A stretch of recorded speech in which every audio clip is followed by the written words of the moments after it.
Bonjour. Alors pour finir cette première petite série de vidéos sur qu'est-ce que la littérature de l'extrême contemporain aujourd'hui, centrée jusqu'à présent sur la question de la littérature blanche. Donc pour servir de pivot, une petite vidéo dont, enfin vous pouvez vous étonner de ce que vous avez à l'écran, mais on va réfléchir là-dessus rapidement afin de le mettre en perspective. Alors voilà, je reprends cette jeune fille de 19 ans qui est pas très en avance, elle n'a pas encore passé son bac. Elle a, ses copains, ses copines, ses activités. Elle habite pas Paris. Elle n'est pas d'un niveau social, particulièrement remarquable et voilà qu'elle est distinguée pour un roman, à connotation légèrement érotique, qui du coup séduit un bonhomme, des éditions de Bip, qui sont des éditions de littérature blanche. Et j'ai rien à craindre, hein, j'avais 19 ans, là j'en ai 62. Lui-même était déjà vieux comme tout, il avait une quarantaine d'années, et donc bon, je ne pense pas que je pense que l'action de la justice est éteinte, comme on dit. Mais cette gamine, elle ne se rend absolument pas compte de ce qui se passe.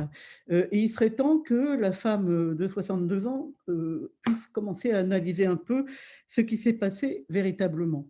Alors, ce qui s'est passé, c'est un système de hiérarchie imbriquée basé sur l'esthétique de la rareté.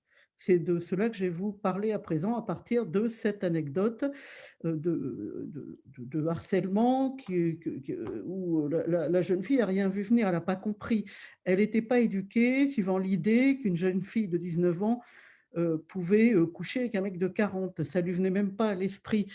Donc là, je pense que si la jeune fille n'a pas compris, peut-être quelqu'un d'autre aurait compris, peut-être quelqu'un d'autre aurait agi avec plus de violence, aurait mis la question, enfin, ça aurait pu se passer autrement. Mais on est vraiment à une époque où cette question de harcèlement n'est pas du tout prise en compte. Et voyez d'ailleurs à quel point toutes les histoires qui ressortent, beaucoup pour les prix Goncourt, hein, dont on parlait, ça témoigne de permissivité extrêmement violente à l'égard de populations qu'on a volontairement asservies, rabaissées ou minorisées, qui ne le sont pas, hein. Ce n'est pas des populations faibles en tant que telles, c'est des populations qu'on a traitées comme telles et qui du coup subissent des tas de violences symboliques et autres, et donc des enfants, des femmes, des populations minorisées, racisées, etc., etc. Alors, voilà l'ambiance, mais qu'est-ce que ça veut dire au fond cette ambiance de ces éditions resserrées autour de ce boulevard Saint-Germain et de ce petit coin de Saint-Germain-des-Prés, sans cesse agité par des scandales. Pourquoi c'est comme ça?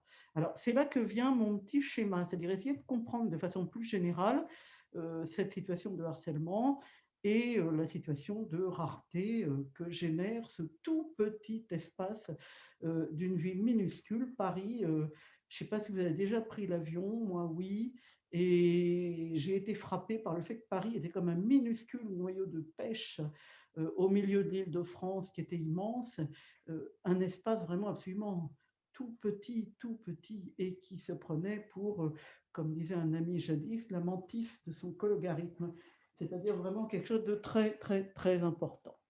Alors, mon schéma représente à gauche la structure pyramidale à laquelle je réfère toutes ces sociétés d'édition blanche dont je viens de parler, et à droite, une illustration mathématique d'un maillage que j'ai trouvé sur le site d'une mathématicienne.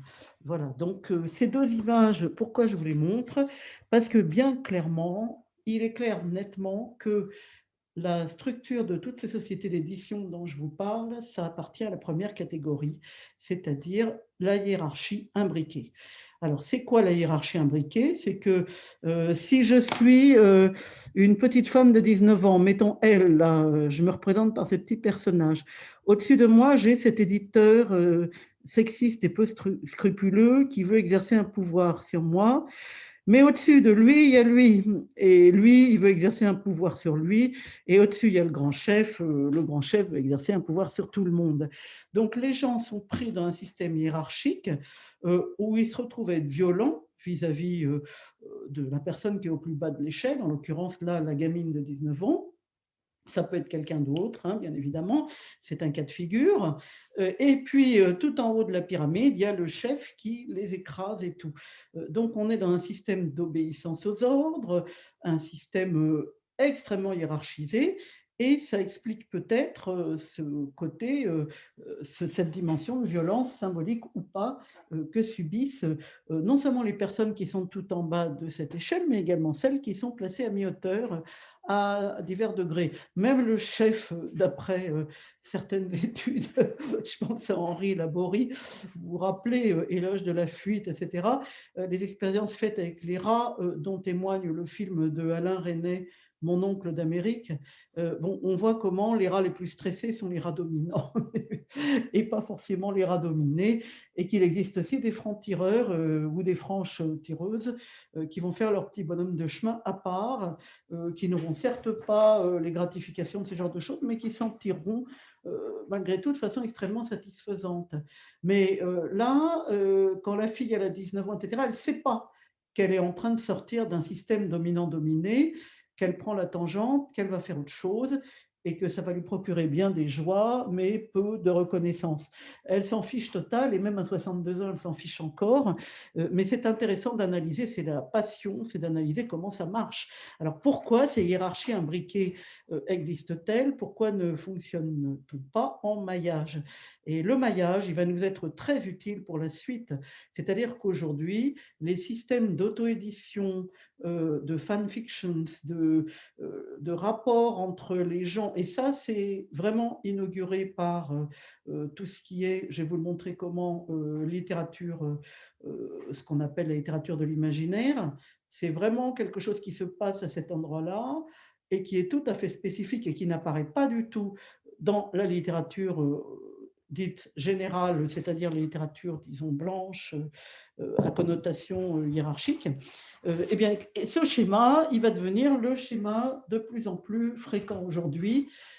Ça va être ce système de maillage où, en quelque sorte, chaque personne exerce plusieurs fonctions, est reliée à d'autres par des ponts, et comment finalement tout ça s'organise avec une absence totale de structure hiérarchique, comme à gauche. Alors, il y a eu énormément de remises en cause du système hiérarchique dans les entreprises. Il y a eu tout un travail sur la possibilité de fonctionner autrement. Il y a eu des livres qui ont été écrits, des réflexions qui ont été faites, et il apparaît quand même que le système de gauche est extrêmement toxique. Toxique pour les chefs, on l'a vu, mais toxique évidemment pour les personnes qui sont écrabouillées tout en bas de l'échelle, et toxique également pour toutes les personnes qui se trouvent à différents étages de ce système horrible. Donc il y a quand même une réflexion qui s'est ébauchée, même du côté des entreprises, du marketing, etc., sur cette question. Alors, pourquoi ce système, toujours le système de gauche, sévit-il à ce point dans la littérature blanche, et pourquoi les autres domaines qu'on va présenter après dans d'autres vidéos, pourquoi ces domaines sont-ils relativement exempts de ce genre de souffrance? Eh bien, en fait, c'est peut-être à cause de la fameuse esthétique de la rareté. Alors, je vous renvoie à un truc qui, a priori, n'a rien à voir avec la littérature. C'est un bouquin de Raymond Moulin qui traite de la sociologie de l'art et qui oppose finalement deux systèmes. Le système de l'art contemporain basé sur la rareté et sur la distinction, bon, en général d'hommes, hein, bien sûr, on retrouve toujours les mêmes patterns, hein, puisqu'on est... Là, je suis en train de vous décrire tout simplement le système, hein, donc il ne faut pas s'attendre à des changements notables, disons. Et donc, ce système d'art contemporain s'oppose à ce qu'elle appelle les chromos. Alors, si je fais ce détour par Raymond Moulin, c'est pour vous montrer comment on est vraiment dans un système de valeurs, et comment ce qui fait la valeur n'est pas la valeur intrinsèque de l'objet d'art, c'est pas du tout pris en compte à aucun degré, c'est uniquement ce coefficient de rareté. Alors, l'esthétique de la rareté, ça fonctionne en deux temps. Plus c'est rare, plus c'est exceptionnel. Donc, l'idée que la rareté est exceptionnelle, je ne sais pas, oui, ça paraît logique. A priori, je trouve un Edelweiss sur la montagne, il y en a si peu, quelle beauté, c'est rare, c'est exceptionnel. Et le raisonnement qui va immédiatement s'enclencher après, qui est parallèle à ce premier raisonnement, c'est plus c'est rare, plus c'est exceptionnel, plus c'est cher. C'est là que s'introduit le principe même qui fait fonctionner un certain art contemporain. Là aussi, en art contemporain, vous avez toutes sortes de systèmes, toutes sortes de maillages, et tout le monde n'obéit pas à ce schéma-là. Mais là, je parle vraiment du grand art contemporain masculiniste qu'on enseigne dans les écoles d'art ou à l'université, dans les diplômes d'art plastique. Enfin, vous voyez l'espèce de vulgate qui en quelque sorte, qui structure le discours canonique masculiniste de l'art, et qui relève toujours de la même logique, à savoir la question de la valeur, et de la valeur qu'on se donne, de la valeur que d'autres vous donnent. Donc toujours le même problème, une fille a plus de mal à faire reconnaître ce coefficient de valeur, puisqu'a priori elle part très bas sur l'échelle des valeurs, elle est déjà fille, donc en dessous de la ligne de flottaison. Et les mecs se battent entre eux pour s'octroyer de la valeur, et tout un tas d'instances, la maison Perrotin, le ministère de la Culture, Pinault, enfin bon, tous ces gens, le public non, hein, le public pratiquement pas son mot à dire, bon, les critiques, etc., créent peu à peu de la valeur autour principalement de mecs. Il y a quelques films, mais il y en a très peu qui arrivent à s'en sortir, il y en a quelques-unes, mais enfin, vous voyez, on a un système, alors Raymond de Moulin le décrit extrêmement bien, ce qui compte, c'est la rareté, et ce qui compte, c'est l'augmentation de son propre niveau de valeur. C'est quelque chose qu'un type comme Yves Klein avait parfaitement compris, c'est-à-dire l'idée qu'il fallait que le produit à valoriser, c'était lui-même, c'était pas son art. Son art, il était ce qu'il était, d'ailleurs pas mal, hein, quand vous y réfléchissez, c'est assez fascinant, hein, tous ces trucs bleu outre-mer, les éponges bleues outre-mer, etc. C'est assez sexiste aussi, hein, d'envoyer des bonnes femmes peintes en couleur, toutes nues, se jeter contre des, des- des murs de tendus de papier. Ça, pour faire des impressions de corps féminin, c'est pas top, hein, quand on y réfléchit. Et d'ailleurs, il y a eu énormément de féministes qui ont repris le thème en inversant complètement. Il y a eu des choses qui ont été faites du point de vue parodique. Enfin bon, ça a été vraiment ressenti comme sexiste et immonde, même à l'époque. Mais enfin bon, revenons à cet Yves Klein. Il a très bien compris que le but, c'était de se valoriser soi-même, que c'était ça qui était très important, de se donner de la valeur, et que la valeur, c'était lui, c'était pas son œuvre. Donc voilà, alors bon, je reviens à ma Raymond de Moulin, elle oppose ce système de l'art contemporain canonique, c'est-à-dire déjà entrer dans l'histoire, vous voyez, déjà on raconte aux élèves et aux étudiants et aux étudiantes ce qu'il en est, qui il faut avoir, qui il faut connaître, enfin on retrouve le pense-bête patriarcal dont je vous ai parlé dans 50 000 cours, c'est-à-dire le fait que les grands hommes, des bouquins monographiques sur les grands hommes, la bibliothèque bien classée par ordre alphabétique avec les grands hommes, et l'idée que la culture consiste à apprendre, je qualifie ça de bête, hein, mais je crois que c'est bête, oui, effectivement, d'apprendre les noms des grands hommes, et c'est ce qu'on vous demande. Enfin, c'est vraiment la guerre des nichards, hein. Rappelez-vous, Alain Lignin, Victor Hugo, Philippe Desportes, gna, gna, gna, Nathalie Sarraute. Alors, comment celle-là a échappé au filtre, ça c'est un mystère absolu. Marguerite Duras, oui, ok, bon, mais sinon, des mecs, des mecs, des mecs, et Zola, et Huysmans, et machin, enfin bon, on est vraiment, c'est ça le pense-bête patriarcal, c'est soit la gare des nichards, soit n'importe quelle bibliothèque d'art où vous avez des grands noms avec des bouquins in quarto super lourds, reliés plein chevreau des Ardennes, enfin vous voyez le genre de bouquins lourds, avec des jaquettes qui se cassent la figure, du carton épais, des pages qui luisent. Bon, voilà, donc c'est ça, c'est l'ambiance, hein, c'est l'ambiance. Alors du coup, Raymond de Moulin oppose cet art contemporain canonique, ou plutôt canonisé, elle l'oppose à ce qu'elle appelle les chromos. Alors qu'est-ce que c'est les chromos? C'est, je me balade dans une expo, par exemple, tiens, la foire aux croûtes de Brest, sympa la foire aux croûtes de Brest. Tous les peintres et pictoresques des environs exposent leurs trucs en se marrant bien. Alors je me promène, et tout à coup, oh, il y a un tableau qui représente le village de mon enfance, ou oh, il y a un tableau qui me rappelle ma grand-mère, ou oh, il y a un tableau que j'adore, je ne sais pas pourquoi j'adore ce tableau, j'ai qu'une envie, c'est de l'acheter, et je l'achète. Et donc il y a un marché qui d'ailleurs marche mieux souvent que l'art contemporain au point de vue fric. On gagne mieux sa vie en vendant des tableaux que Raymond de Moulin qualifie de chromos, qu'en faisant de l'art contemporain. Enfin, c'est le parcours du combattant pour se donner à soi-même cette indispensable valeur qui fera que, même si ensuite on met un citron et une orange l'un côté de l'autre en appelant ça perfusion fatale, eh ben, tout le monde s'exclamera et poussera des cris et trouvera ça merveilleux. Alors donc, si j'applique Raymond de Moulin maintenant, on a le même problème dans ce système de littérature de gauche, le système des maisons patentées de littérature blanche, et d'ailleurs dans quelques maisons aussi d'édition patentée de littérature de l'imaginaire, on verra ça après, hein. Mais disons, là je finis avec la littérature blanche pour faire un peu une transition avec la deuxième partie du cours. Donc on a ce problème, ce qui est la rareté. C'est-à-dire qu'on nous fait bien savoir, quand on envoie, mettons, notre roman à, je sais pas, Gallimard, ou Le Seuil, ou les éditions de Minuit, ou je sais pas quoi, on a bien conscience qu'on recherche l'élection dans un sens quasi religieux, quoi. Être l'élu. C'est comme, je ne sais pas, au loto, hein.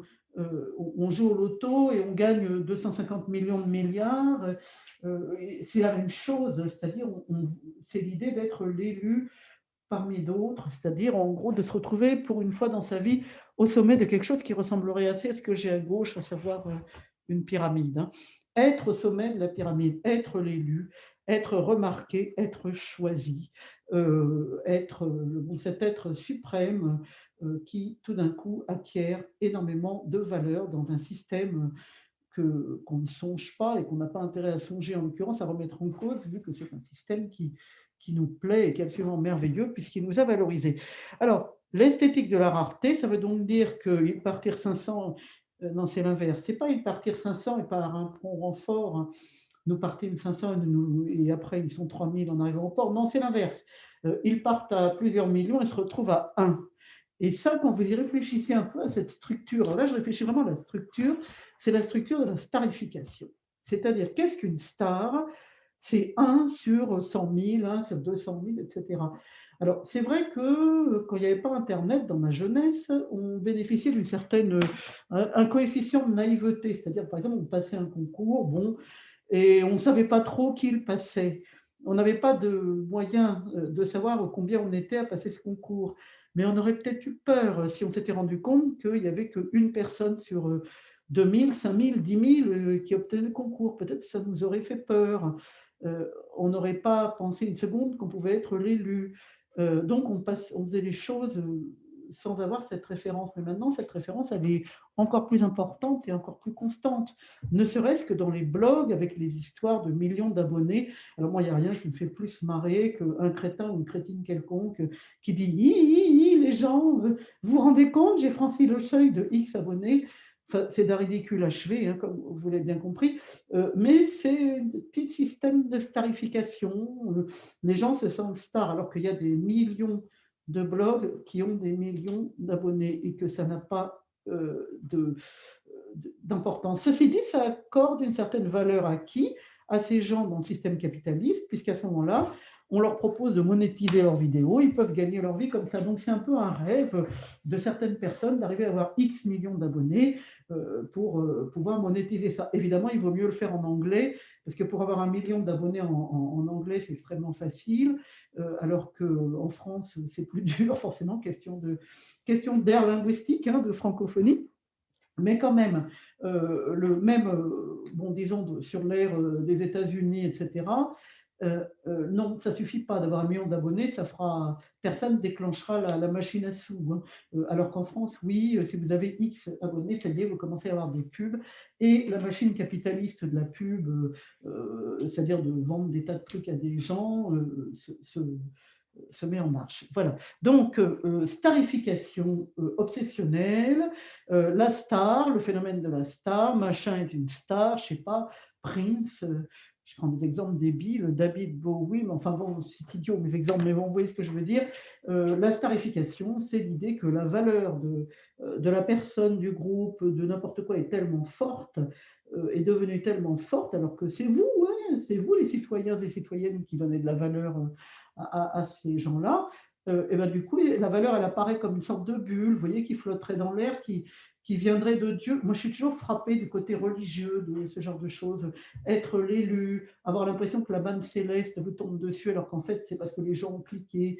Devenir la star comme idéal, devient une star, devient un super-héros. Je sais pas, les autocollants qu'on distribue à Leclerc ou à Carrefour, soyez des super-héros, mal, hein, toujours, il n'y a pas des super-héroïnes, elles sont incluses dans le tas éventuellement, mais bon, tout ce système est absolument fascinant, hein, si on y réfléchit, et c'est bien, bel et bien, le système de l'esthétique de la rareté qui se joue avec l'idée de beaucoup d'appelés et peu d'élus pour la publication. Donc, en fait, publier chez des éditeurs, et on va voir quelles sont les alternatives de plus en plus développées et comment fonctionne un système nouveau qui n'est pas du tout basé sur les mêmes références qu'avant.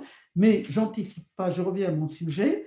Être publié chez l'éditeur X ou Z, alors que vous allez gagner moins d'argent que si vous auto-éditez, ça, on en parlera, eh ben, ce système perdure parce qu'il apporte quelque chose qui n'a pas de prix, le prestige d'être élu dans un système à forte connotation capitaliste, masculiniste, avec un fond de religion, la religion de l'élection, être l'élu, qui est extrêmement fort. Alors, je remercie Myriam D. 3 étoiles pour sa conversation de ce matin, où grâce à elle et grâce à d'autres que je vais citer au cours de mon cours, j'ai une vision peut-être un peu plus claire des enjeux de la jeunesse autour de l'amour que cette jeunesse a pour la littérature. Parce que moi déjà, là, j'ai un problème d'âge et d'adaptation peut-être. J'appartiens à une vieille école où j'ai publié chez des éditeurs en majorité, où j'ai un peu publié aussi des trucs en auto-édition, mais surtout, disons, avec un système d'éditeurs, donc un système d'élection et de prestige. Alors, il se trouve que bon, ça n'a pas été, j'ai pas du tout été dans le top 10, comme on dit maintenant, ou de top 5. Enfin, vous voyez comment tous ces trucs sont entretenus. Vous avez vu le nombre de blogs, là, pas de blogs, de trucs de YouTube, où le gars, il vous dit, bon, allez, les 10 plus belles villes du monde, alors 1, 2, 3, 4, les criminels les plus abominables ou n'importe quoi. L'idée du classement où il y a quelqu'un qui est le premier, l'absolu premier, être le premier ou la première, une espèce de fantasme typique de notre époque et sur lequel il s'agit peut-être de mener, je crois, un peu de réflexion. C'est toujours intéressant de réfléchir à tout ça au-delà de ce qu'on a pu vivre ou sentir au moment où on le vivait et vraiment d'avoir cette espèce de perspective qui permet de se demander si finalement une chose aussi simple que le harcèlement dans le milieu de l'édition, là j'ai parlé d'une jeune fille de 19 ans, le harcèlement des enfants, le viol des femmes, le harcèlement des personnes minorisées, etc. Bon, tous ces éléments-là, l'affaiblissement, la volonté d'affaiblir certaines personnes pour pouvoir plus facilement les harceler, la suppression des forces de ces personnes dans un but de les réduire et de les dominer. Donc, la mise en œuvre de tout un système de domination hiérarchisé comme sur mon petit dessin de gauche. Bon, ben, si tout ça, c'est pas un peu en train d'évoluer vers quelque chose d'autre, parce qu'on va sortir de cette esthétique de la rareté dont parlait Raymond de Moulin. On va sortir du système. Donc, vive les chromos, je finis sur une note picturale, vive les chromos, c'est-à-dire les tableaux qu'on échange de personne à personne, dans un rapport chaleureux à d'autres humains, les tableaux qui font plaisir à ces humains qui trouvent ça beau et qui du coup possèdent le tableau avec l'impression qu'il a de la valeur en tant que peinture, par exemple, même s'il n'a aucune valeur en tant qu'objet de vente, c'est-à-dire qui casse finalement ce système double dont Raymond de Moulin explique extrêmement bien le fonctionnement, à savoir si c'est rare, c'est exceptionnel, grand 1 et grand 2, si c'est exceptionnel, alors c'est cher, ça a une valeur marchande. Donc peut-être c'est ça les chromos et peut-être c'est ça la littérature vraiment contemporaine, c'est quand même l'idée et que c'est rare et exceptionnel, ça on sent qu'il y a œuvre, qu'il y a splendeur, qu'il y a beauté, qu'il y a partage, enfin il y a quelque chose qui se passe, qui fait vibrer, Et ce n'est pas pour ça qu'on enchaîne sa proposition 2, à savoir, puisque c'est rare et exceptionnel, c'est cher. C'est-à-dire finalement une forme de refus du monde marchand qui est en marche. Pardonnez-moi de dire en marche, bon, ça a dû bien plaire, hein, cette expression aux gens qui sont en fauteuil roulant. Moi, j'imagine la joie des filles et des garçons en fauteuil roulant avec le slogan En marche, hein. Quand on y réfléchit, on ne fait pas pire, hein, que bon, enfin bref, peu importe, c'est pas ça que je voulais vous dire. Je voulais simplement vous dire que l'art ou la littérature appartiennent à une sphère peut-être plus haute et plus noble que ces systèmes marchands et auxquels elle est si souvent réduite. Le marchandage allant des propositions ou des viols sexuels, c'est-à-dire le marchandage, ça peut être une proposition et sinon on ne publie pas ton bouquin, ou alors ça peut être de forcer quelqu'un à faire des choses que la personne ne veut pas faire en vertu de l'espèce de prestige que dégage la valeur ajoutée du bonhomme, valeur qui s'est donnée à lui-même et que d'autres lui ont attribuée. Alors, on pourrait presque revenir aux histoires de Marx, hein, vous savez, la valeur d'usage et la valeur marchande. La valeur des choses, c'est peut-être déjà dans le chapitre 2 du Capital qu'on trouve des éléments de réflexion assez intéressants sur ce sujet. Mais bon, je vais arrêter là et nous allons passer ensuite à la littérature de l'imaginaire. Merci.